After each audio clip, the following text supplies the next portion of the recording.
Ooh, yeah, 939. This is where it gets kind of fun. Up till now, these have been so easy, and they're fun. Don't get me wrong. I enjoy doing those, the simple ones too. But now we get into ones that, yeah, we got to do a little thinking. Dang, thinking. Wow. So anyhow, old Del Monte, he will receive the following payments at the end of the next 3 years. At the end of the years, right? So 2,000, 3,500, 4,500. Then from the end of the fourth through the end of the 10th year, he will receive an annuity of $5,000 per year, okay, at a discount rate of 9%. What is the present value of all the future benefits? And so I did it two ways. It wasn't any fun just doing it once. So first I set it up like this, and I did put payment up here because we're going to end up having that payment, right? But then I did future value, okay, and number of periods, okay. Ooh, I got a goof up there. I'll fix that as we go through that. And what my rate is, which stays consistent. So, so for my first one, right, I get $2,000, but it's 1 year, and my rate's that. So I simply do my present value calculation, right? We'll go to most recently used because I've just used that present value. Okay, my rate's 9, my number of periods is 1, and my future value is 2,000. So boom, there we go. Okay. And then I got 3,500, but 2. Even though that 2 changes, right, I can still just drag this down then because it'll make the changes because of the way I entered, the data into there, and this one too for my 4,500 in 3 years, right? So that makes it pretty simple. But then that's why I put the payment here, and I got a goof up there, but I'll do this. So my payment then, I'm going to have a payment of $5,000 for 7 years. I had to use my fingers, right? Because I'm going to get at the end of year 4, end of year 5, end of year 6, end of year 7, end of year 8, end of year 9, end of year 10. So I'm going to get 7 payments, okay, of $5,000. Boom. Still at 9%, okay. And so I do a present value calculation there, okay. So my rate, by the way, you can move that around, which is kind of cool. My number of periods is 7. In this case, it is a payment, okay. And you'll note that I'm just letting these be negative numbers. I could make these ones negative and make this positive. And again, I'm not going to get too wrapped up. However you want to do that is fine. But you got to be consistent then when you're doing a project like this or a little bigger spreadsheet like this. So, okay. So there you go. But remember, this is just calculating it to the end of the 3rd year, right? Just like my number here, it's calculating it. So, okay, and so I've got to do another calculation, and this is where I kind of goofed up. I should move this one. I'm going to delete this, and this should be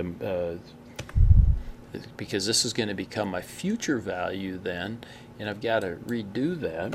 Okay, so this becomes my future value, okay, and it's going to be kind of added to this in a sense, but we'll do that later, okay. But I got to recalculate that just like I would here, okay.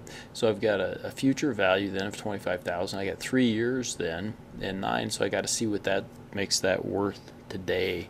So let's take a peek at that and see. I can copy and I can paste my formula here. Okay, so 19,000. So this value I have to ignore then when I want to know what this is actually worth.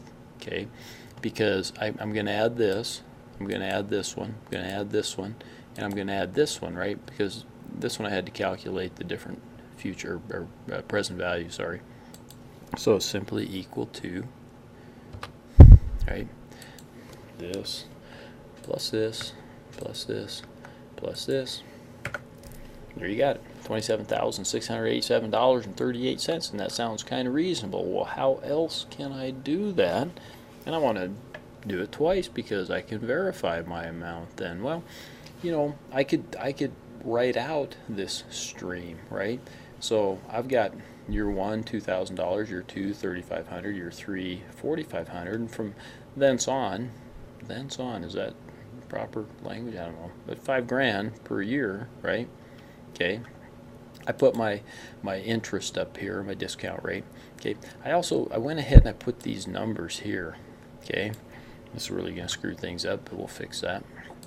I just wanted to show you that I can start here by going 1 and 2.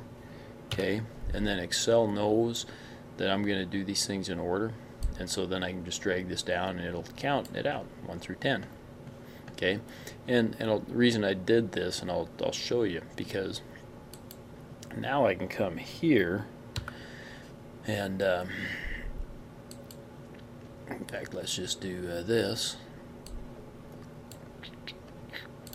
Okay, so I can come here and I can use my function key, and I'm just going to find, you know, the present value like I did up here of this $2,000. So I got present value, boom, there I go. Let's go that. So I got a rate. Okay, but this rate's going to stay right here, and I want that to be a constant. So I'm going to use my F4 key and put my dollar signs there. Okay, and the dollar signs then will keep my reference to that constant, right? My number of periods, however, is going to be 1 for this particular one, but as I move this formula down, I want that to move down too, so I don't need dollar signs there. I don't have a payment, but I got a future value, right? For all of these is going to be a future value. You know, even though each individual one of these is a payment technically, I'm calculating them all separately, and so it's a future value then for my calculation, and that reference I want to move down as well, and so I don't need dollar signs there either. But you see I had the dollar signs on the one up there, so I can click OK. It's at the end of the period. That's what it said in the deal. So I type, I could put 0 or just forget about it, so I'll just forget about it. Okay, now because I made my reference up here solid, these ones are movable, I can just drag this down. Okay, and what's that telling me? It's telling me that for example, the present value of $5,000 that I would receive 10 years from now, the present value today of that is $2,112.05. So I've calculated the present value of each of those. Now all I have to do is sum that, which I've already done, as you can see. Ooh, I don't need the 9%, that would screw it up, so I'll just grab those ones, hit enter, and look at that, exact same number. I'm a happy camper. Good luck to you guys on yours. It's similar but a little bit longer. I'd do it both ways. It'll give you a verification, so good luck.